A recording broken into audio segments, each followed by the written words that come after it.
Hi everyone, David Aragona and Craig Milkowski here, taking a look at one of two graded stakes on Saturday at Belmont at the Big A, as has been widely reported. The Belmont Fall Meet being run at Aqueduct this year, and we are going to take a look at one of these stakes races being run around 3 turns at Aqueduct. It is the Jockey Club Oaks Invitational Grade 3 event, going a mile and 3/8 for the 3-year-old fillies. And Craig, kind of an interesting situation where we have this turf triple series for the fillies, one race at each of the 3 New York tracks: Belmont, Saratoga, and now Aqueduct. Field of 6 signed on for this one, and I think we're going to have a pretty heavy favorite in the number 1, McCulloch. I would agree. She's probably going to take the most money coming off of her second place finish at Saratoga. It's kind of interesting in that this race will be run around 3 turns as opposed to 2, which we would normally see at Belmont, but obviously they can't do that at the Big A. So I think it sets up a pretty interesting race from a pace dynamics and just overall standpoint. And distance is going to be the question that a lot of these fillies have to answer, because most of them have not gone this far. Just a couple of them have, including one of the foreign shippers, the number 4, Toscana Bell, who we'll talk about in a little bit. That number 4, though, she will not be shown on the Timeform US Pace Projector as we take a look at who could likely go forward in this race. You see the number 2, Nostalgic, is shown on the early lead. Craig, though, this is one of those pace projectors that we sometimes talk about in these longer distance races where the early pace ratings can be a little bit tough to predict, or it might not have that much value for who is actually going to go forward and set the pace in this race, because horses are not going all out at the start of races at these marathon distances.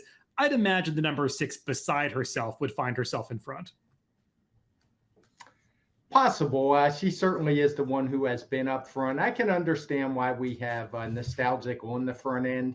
She was just 3/4 of a length off a really fast pace in the Coaching Club of America Oaks set by Nest that day. But it really isn't her running style. But this one's a tough call. It's a puzzle for handicappers, and it was a puzzle for the pace projector as well. I guess maybe it's possible Luis Saez could get aggressive with Nostalgic. He is known to be a guy that doesn't mind going out on the front end. But if I had to make a bet, I would agree with you and say the 6 is a little more likely to be in front.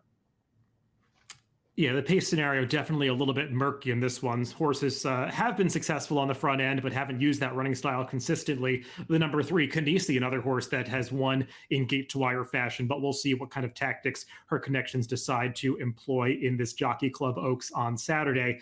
Let's take a look at the race 2 back for the favorite, McCulloch, when she won the first leg in this series, the Grade 1 Belmont Oaks Invitational. And Craig, she was pretty good this day. I thought that she got a great ride from Irad Ortiz, saving ground on the turns, but she had no problem getting the 1.25 miles, pulling away from her chief rival with the Moonlight in the stretch. Yeah, I thought this was a really good ride that day by, I believe it was Irad Ortiz. And she ran a nice speed figure, a 118. For me, it just comes down to the distance. It doesn't seem like she'll have any problems with it, the way she handled the 1.25 miles. And she is very clearly the filly to beat to my eye. Yeah, when she got defeated last time by With the Moonlight, who turned the tables on her in the Saratoga Oaks, that was a race that was run a little bit differently. Smaller field, not much pace signed on. McCulloch was forced to be a little bit closer to the pace. With the Moonlight still, though, got the jump on her. They just basically sprinted through the stretch, and With the Moonlight, he was kind of drifting out through the stretch, never really let McCulloch get into the race, or I should say, get into the conversation for the victory. She's definitely the one to beat in here without With the Moonlight coming back for this third leg of the series. I think it's just a question of the distance, and is she one that is really going to get better or maintain her form, stretching out to the 1 3/8 miles? Let's move on to the foreign shipper coming in actually from Germany, the number 4, Toscana Bell. Let's take a look at her last race when she won the Preis der Diana, which I think is the equivalent of the German Oaks over at Dusseldorf in Germany. And Craig, on this day, her rider just sent her to the front end and she basically stole it, leading every step of the way. I liked what I saw from her this day. I liked the good tactical speed. Obviously, we don't have pace ratings, but the German races, they can be run at a pretty solid pace at times. I'm going to have to go back and see maybe where the others finish. But again, I like the good tactical speed. She got a 109 Timeform rating, which isn't too far off of what we saw. And as you mentioned, she proved she could handle the 1 3/8 miles without much difficulty. Yeah, she was getting a little bit leg weary at the end of that race, but she still held on going today's distance. The filly that finished second to her, Vagnus, who was making a good late run at her, was actually the one that had beaten her by 5 lengths in her prior start, that prep for the German Oaks. And that's one, it's the only race that Toscana Bell has lost in her last 4 starts. I went back and watched that as well, and she had a pretty tough trip that day. They tried to take her well off the pace. She got extremely rank in the early going. So I would just kind of draw a line through that. And she's won her other three, her 2 prior races pretty easily. So it feels like she's coming into this in good form. Has to be considered a good sign that the globe-trotting rider Lanfranco de Torre is named on this filly. So I think she's pretty interesting as one of the alternatives to that heavy favorite McCulloch. Horse who could be forward in this race, the one that we discussed in reference to the pace projector, the number 6 Beside Herself, is another one of the fillies that has already proven going a marathon distance like this. Let's take a look at her when she won an optional claiming race at Saratoga in her last start. And Craig, kind of a similar situation to the race we just watched in Germany, where Flavien Prat sent this filly to the front end. Didn't necessarily look like the lone speed in the race, but he opened up early and nobody else could really get in the mix. Yeah, he was aggressive early, but I also liked how this filly was able to relax once she made the lead. She went quick pretty early. It's one of those rare races in Timeform US where we have red early, but it's such a long race. She was able to take a breather and slow it down and still finish off the race pretty strong, and was actually drawing away from the field. And there were some pretty decent fillies in there. I think Chad Brown's horse, Rocky Sky, was the favorite. She had a pretty solid resume coming in. So I don't think this was anything phony about this win. She got a 111 Timeform US speed figure for the win, and she's obviously a contender, especially if she's able to get away clear on the front end. Yeah, I did like that ride by Pratt, using her aggressively enough to establish that position, control on the front end, and then slowing it down the middle portion of the race before sprinting away at the end, which you see in those blue and red color coded Timeform US pace figures in her running line. That was by far the best race that she's run in her career. Maybe she's one that just really does get a lot better going these marathon distances. And it's not like it is that big of a step up in class, as you were saying. She beat some older rivals last time, some that have some credentials against Stakes Company. So beside herself, definitely an interesting contender going out for the Todd Pletcher barn.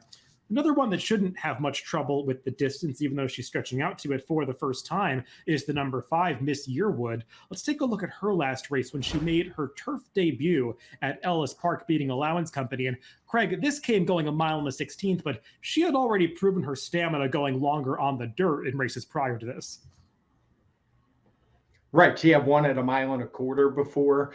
She ran a 110 speed figure on this day. I thought it was a good effort. She was likewise in a field for 3 and up. So I would imagine there were at least a few older fillies in there. I don't think it had quite the same quality as the field that Beside Herself faced, but I like how she did it. She got a good fast pace, but she didn't have any problem dropping back and rating nicely in behind. And it does seem like this distance would be right up her alley.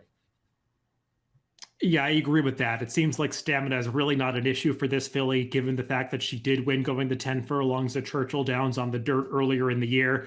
Thought she got the right kind of pace setup last time. Like you were saying, I don't think that allowance field was quite as tough as the one that Beside Herself defeated. So even though her speed figure is comparable, I do think Miss Yearwood is stepping up and is going to have to improve a little bit.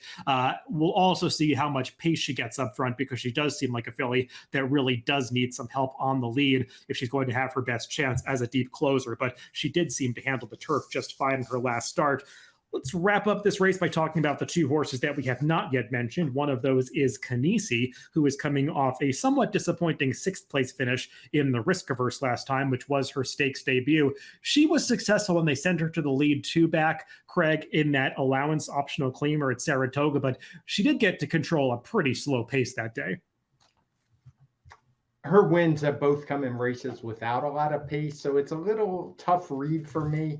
I wanted to make an excuse for her last race. I went back and watched these replays a couple times, but I just couldn't come up with one. And the thing that really jumps out, obviously, is she's never come close to going this far. She won at a mile and an eighth in a race that had very little pace, but this is an additional quarter mile on top of that. So it does seem like a pretty big ask. And if you're going to take a shot on her, you're really going to have to expect or demand a better price, I would think. She's really not for me in here.